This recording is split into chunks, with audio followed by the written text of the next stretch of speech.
ফয়েজ আহমদ, প্রধান উপদেষ্টা সিনিয়র সহকারী প্রেস সচিব।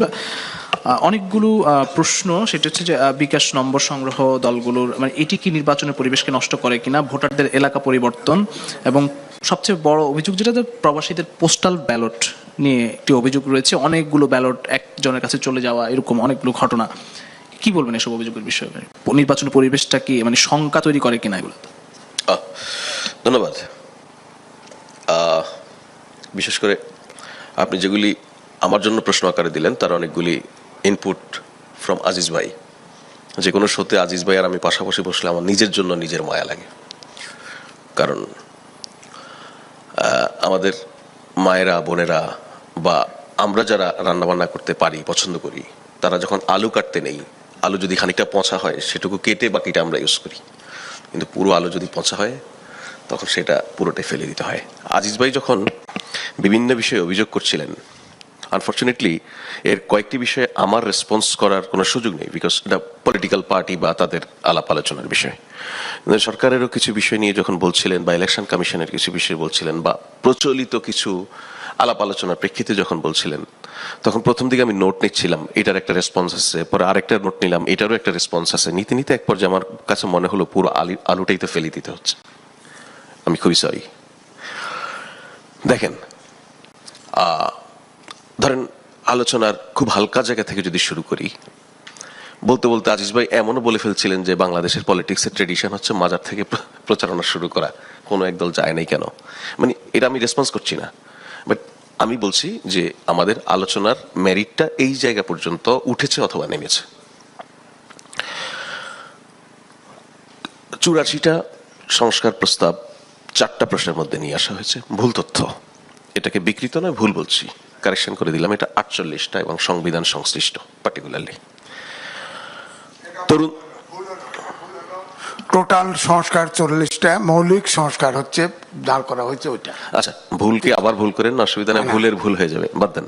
48টা সংস্কার প্রস্তাবকে 4টা প্রশ্নের মধ্যে দিয়ে বিন্যাস করে আনা হয়েছে। আমি যেটা বলছি এটা ফ্যাক্ট, ভুল ঠিক জানি না কোনটা ভুল বললেন ভাই।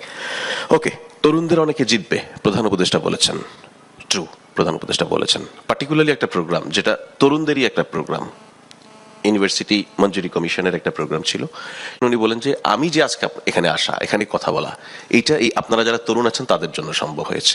তরুণরা এটা সম্ভব করেছেন, তরুণরা রাজনৈতিক দল করেছেন, তরুণরা নির্বাচন করছেন, অনেকে জিতবে না হয়তো। দ্যাট ইজ একদমই ইউথদের একটা প্রোগ্রামে, যেটা তাদেরকে এনকারেজ করার জন্য বলা, সেটা উনি বলেছেন। কিন্তু প্রেক্ষাপটটা যদি পাল্টে দিই আমরা, সেটার সঙ্গে যদি অন্য একটা পার্সপেক্টিভকে যুক্ত করে দিই, তাহলে এটার মানে ভিন্ন দাঁড়ায়।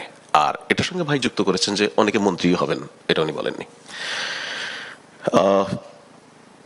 এইটা রেসপন্স যে ব্যক্তি দিলে ভালো হতো, উনি দিলে খুব ভালো হতো, বাট যেহেতু এইটা একটা বড় অভিযোগ এবং বলতে বলতে ভাই গালিও দিয়ে ফেলেছেন, একটা প্রাণীর সঙ্গে তুলনা করে ফেলেছেন, কারো কারো রেসপন্স করা উচিত।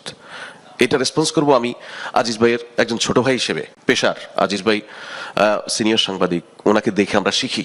আমি এই মুহূর্তে হয়তো সরকারকে প্রতিনিধিত্ব করছি, আমি সাংবাদিকতা থেকে এখানে এসেছি, আমার খুবই ইচ্ছা আমি খুব দ্রুতই আবার সাংবাদিকতায় ফিরব।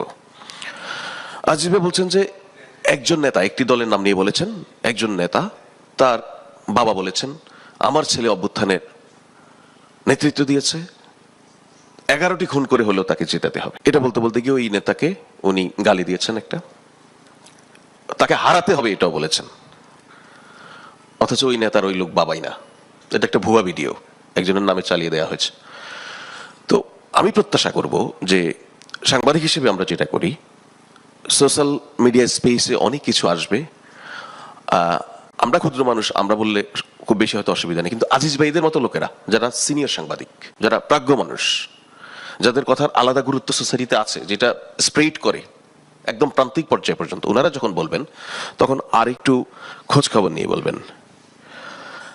আর এখন একটা মোবাইল অপারেটর বা মোবাইল ব্যাংকিং অপারেটরের নাম্বার টাম্বার নিয়ে যেটা বলা হচ্ছে এনআইডি কালেকশন, আমি যদি মানে ওই মোবাইল ব্যাংকিং অপারেটরের লোক হইতাম, আমি খুবই খুশি হইতাম। এই মুহূর্তে বাংলাদেশের সম্ভবত এই মুহূর্তে বিনা পয়সা সবচেয়ে বেশি বিজ্ঞাপন তাদের হচ্ছে। প্রতিনিয়ত পলিটিক্যাল ইয়েতে, র্যালিতে আলোচনা হচ্ছে এই মোবাইল ব্যাংকিং অপারেটরের নাম, টকশোতে আলোচনা হচ্ছে। টু সাম এক্সটেন্ট এটা পলিটিক্যাল পার্টি অ্যান্সার করবে, ইলেকশন কমিশন অলরেডি রেসপন্ডিং, তারা ওয়ার্ক করছে এই বিষয়ে। পার্টিকুলার ওই অর্থে লিখিত ওরকম কোনো কমপ্লেন পাওয়া যায় নাই। এটা টেকনাফ থেকে তেতুলিয়া শুনছি আমরা, ওই অর্থে মিনিস্ট্রি মিডিয়াও কোনো রিপোর্ট দেখছি না আর কি, যে এটা কি বা কেউ আমরা আমরা আমরা অফার করছি যে এরকম সুনির্দিষ্ট কোনো অভিযোগ যদি কারো কাছে থাকে প্লিজ আপনারা রিটার্নিং অফিসার অথবা ইলেকশন কমিশন সরাসরি অথবা সরকারকে কমপ্লেন করেন, সরকার ইলেকশন কমিশনকে কনভে করবে। আমরা ওরকম খুব সুনির্দিষ্ট পাচ্ছি না। বাট এইটা হচ্ছে আমি একজন কমিউনিকেশনের ছাত্র হিসেবে আমার কাছে ইন্টারেস্টিং, এই সার্টিফিকেট বিক্রি করা এবং এই এনআইডি কালেক্ট করা, মোবাইল নাম্বার কালেক্ট করা। এইটা ভবিষ্যতে আমি কখনো যদি লেখার সুযোগ পাই আমি লিখবো 2026 সালের ইলেকশনের ক্যাম্পেইনে এরকম একটা জিনিস নাজিল হয়েছিল, যেটার মধ্য দিয়ে একটা দল এই সেটব্যাকটা ফেস করতে হয়েছে। আমি জানি না করেছে কি করেনি, যদি করে থাকে তাহলে এই সেটব্যাক তাকে পেতে হচ্ছে, যদি না করে থাকে সারা দুনিয়ায় এবং বাংলাদেশের যতগুলি ইলেকশন, প্রত্যেকটা ইলেকশনে আপনি কোনো না কোনো একটা টোটকা খুঁজে পাবেন যেটা এক দলকে ভীষণভাবে ডুবিয়ে দিয়েছে বা একজন পার্টিকুলার ক্যান্ডিডেটের ক্ষেত্রে ভীষণ ক্ষতি করে ফেলেছে। অনেক এক্সাম্পল পাওয়া যাবে। মেবি এই দুইটা আলোচনা আমাদের ভবিষ্যতের নির্বাচনের, যখন এই নির্বাচনের প্রচারণার সংস্কৃতি নিয়ে কথা বলবো, এটা এক্সাম্পল হিসেবে আসবে। আর ভোটার ট্রান্সফারের বিষয়ে যেটা বলছেন, দেখেন নির্বাচনের সংস্কৃতিতে একটা কথা আছে, নির্বাচনে যুদ্ধে এবং প্রেমে সবকিছু জায়েজ। আপনি কৌশল হিসেবে পলিটিশিয়ান, আইন আপনাকে যতটুকু কাভার করে সেটাকে কাজে লাগিয়ে আপনি আপনার নির্বাচনে জেতার জন্য যত মেকানিজম আছে আপনি বের করবেনই। ধরুন জনাব তারেক রহমান বিএনপি চেয়ারম্যান, তার ইলেকশন ক্যাম্পেইনের বা ইলেকশনে যেই সমাবেশগুলি উনি অ্যাড্রেস করছেন, এখানে আপনি খেয়াল করছেন কোন কোন মঞ্চে উনি ডায়াস সরিয়ে দিচ্ছেন, উনি ডায়াসে দাঁড়িয়ে কথা বলছেন না, উনি পিপলের সঙ্গে ডিরেক্ট কানেক্ট করতে পছন্দ করছেন, অডিয়েন্স থেকে মানুষকে নিয়ে এসে। That is the strategy. উনি ভাবছেন যে এই সময়কার মানুষ ওই নেতা ডায়াসে দাঁড়িয়ে আঙুল তুলে কথা বলছে, এই যে এপিক পিকচার হবে, একটা ছবি হবে সুন্দর, এটা আর মানুষ হয়তো পছন্দ করে না। মানুষ চায় সে আমার লোক কিনা, আমার সঙ্গে তার ডিরেক্ট কানেকশনটা হচ্ছে কিনা। দ্যাট ইজ দ্য স্ট্র্যাটেজি উনি বের করেছেন। এখন যদি কেউ একজন বলেন যে উনি এভাবে কথা বলেন কেন, উনি একজনকে আইনে গায়ে হাত দিয়ে গায়ে মোছেন কেন, এটা তো অপরাধ। এটা ভাই, আপনি নির্বাচনের তফসিল ঘোষণার আগ পর্যন্ত যতদিন it was legal to transfer any voters for any constituency, আপনি করেছেন, আপনি বুঝেছেন যে এখানে আমার 5,000 ভোটার লাগবে। এখন যে পার্টিকুলার পার্টি সম্পর্কে আপনারা বলেন, তাদের তো ভোটারের আসলে একটা হিসাব আছে, আমরা যেটা বুঝি আর কি। ওনারা জানে যে এই এলাকায় আমার ভোটার এতজন, সো উনি জানে আমার এই এলাকার ভোটারের গ্যাপ এতজন।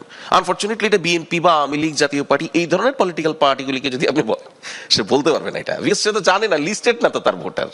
সুতরাং ওইটা তার অ্যাডভান্টেজ, যার অ্যাডভান্টেজ সে কাজে লাগাবে। প্রশ্ন হচ্ছে আপনি সেটাকে ইললিগালি, আইনকে ওভারলুক করে, আইনকে বাইপাস করে কিছু করছেন কিনা সেটা বিষয়। আমি যদি যদি হয়ে থাকে ভোটার ট্রান্সফার এবং সেটা আইনি সময়ের মধ্যেই, তাহলে আমি কোনো অসুবিধা দেখি না। কিন্তু এখানে আমার আজিজ ভাই যে কাজটা করেছেন, বলতে গিয়ে হুট করে, আমি জানি না এটা করছে কিনা, কিন্তু উইদাউট এনি এভিডেন্স বলে ফেলেছেন যে ইলেকশন কমিশনের অধস্তন কিছু কর্মচারীকে বা কর্মকর্তাকে দিয়ে ম্যানেজ করে। এটা ঠিক না ভাই, ওই মানুষটা কষ্ট পাবে। আমার আপনার কাছে কাউকে কষ্ট দেয়া না।